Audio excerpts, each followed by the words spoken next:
I am so pleased and honored to have in the studio with me Michelangelo Signorelli, the host of the Michelangelo Signorelli Show. Am I saying your last name right? That's right. You've got it. Weekdays live from 3 to 6, right on Sirius XM Progress 127, which is we're on the air there right now. I come right after you. Yeah, indeed. Yeah. And how cool is that? That's great. He's also editor at large of the Huffington Post gay section. Gay Voices, yeah. Gay Voices, thank you.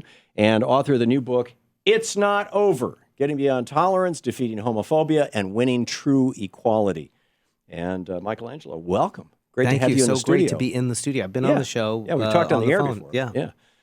So it's not over. I mean, we were talking before we came on the air, and I was saying that I think that in some ways the gay rights movement, the civil rights movement for gay, lesbian, transgender, et cetera, that actually may have an advantage over the civil rights movement for people of color, in that so many people are coming out now, and they're coming out in everybody's family. I mean, Dick Cheney's daughter. Dick Cheney has one. Right? Yeah. So where are we on that scale of waking up and accepting? Every group has its advantages and disadvantages. An advantage of the gay rights movement is, as you said, it happens in every family. Women's movement, women are the majority, right? But then there's a downside, right? Well, the downside with the gay movement on that is you're not raised by your own kind. So nobody's passing down the history. Nobody's passing down the ability to learn how to fight back and not to become apathetic. Nobody's passing down the stories of what happened before. So the gay community needs mentors. That's right. Lacking parents. That's right. And what I talk about in It's Not Over is there's a sense of victory, of finality with marriage equality across the land, and perhaps what the Supreme Court will do in June. And I start seeing the word inevitable out there. It's inevitable we'll get full civil rights. There's no federal bill. We're not in the 1964 Civil Rights Act. 29 states, you can be thrown out of a business, a restaurant, out of your job. Just for being gay. Perfectly legal. And when I start seeing the words inevitable and magnanimous, we have to now be magnanimous and gracious in our wins.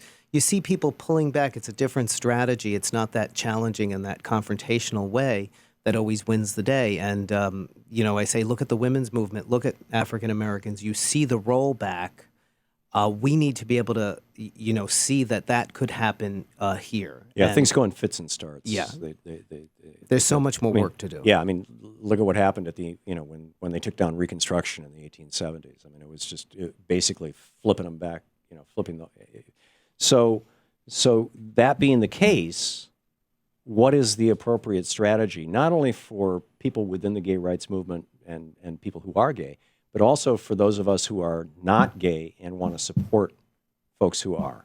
Well, I talk a lot about how we have to demand full civil rights and stop this sort of what I call the incrementalism approach. The way that some of the gay leaders in Washington, the Beltway lobbying groups, have approached it was, let's ask for a little bit, a narrow employment bill with religious exemptions in it, right, which exempts the very people who will discriminate.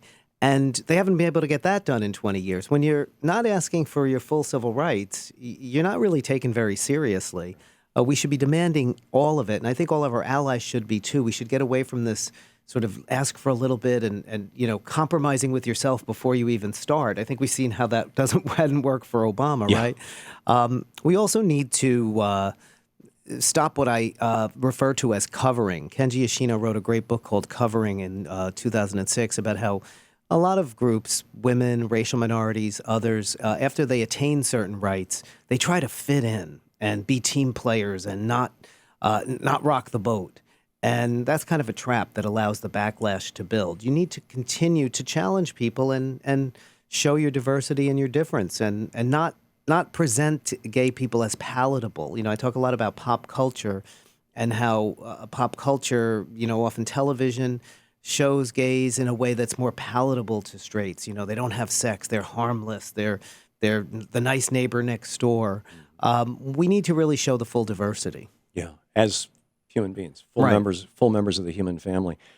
How do you deal with and or respond to, and how do you recommend others deal with and respond to religious fundamentalists who say whatever they say. I mean, there's a spectrum from, oh my God, it's evil, it's blasphemous, it's abomination, to, yeah, okay, that's fine, just, let's not talk about marriage or something like that. I mean, what, and they all quote, cite the Bible, and I'm not even just Christianity. I mean, you find this in Judaism, you find it in Islam, you find it in, I'm Right. assuming Buddhism and Hinduism. I'm guessing that homophobia is relatively universal in modern society anyway. How do we react to that? How do we respond? I think we have to continually make the case and reiterate to the American people that separation of church and state. I go to the Conservative Political Action Conference. I go to the Values Voters Summit. In researching this book, I went to those events to see how the right organizes the Christian right.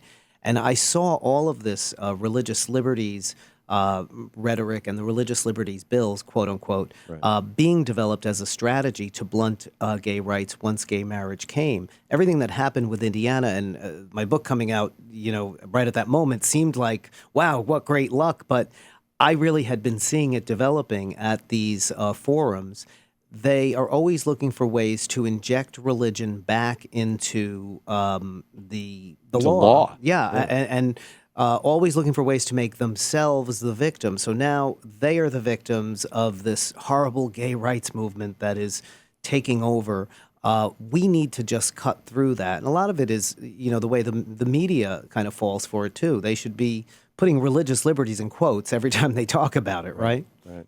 Well, and I think that, there's something parallel to or whatever with the climate change movement. I mean, a lot of scientists and now even news agencies, the Los Angeles Times most famously, are just saying climate denial is nonsense. We're not going to go along with it. It's wrong. And we're just not going to. And with regard to gay rights, climate denier has become a pejorative.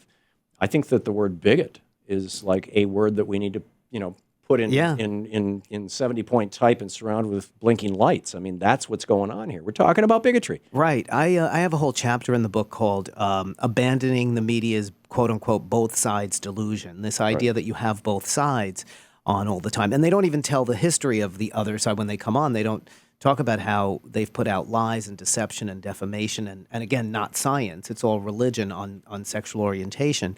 One encouraging thing was the other day, Bob Schieffer on CBS had Tony Perkins from the Family Research Council on, and he actually introduced him as the leader of a group that has been labeled a hate group by the Southern Poverty Law Center. And I thought, wow, that's really a change, because when they're putting out defamation, these people should not be given legitimacy. Right. I absolutely agree. And so what are the next steps? Well, we have obviously enormous victories that have come to pass on marriage equality. We may see a big victory in June, but that's really the beginning. And I think we need a federal civil rights law. And that really means heterosexuals having to engage. It's not just, okay, let the gays get married.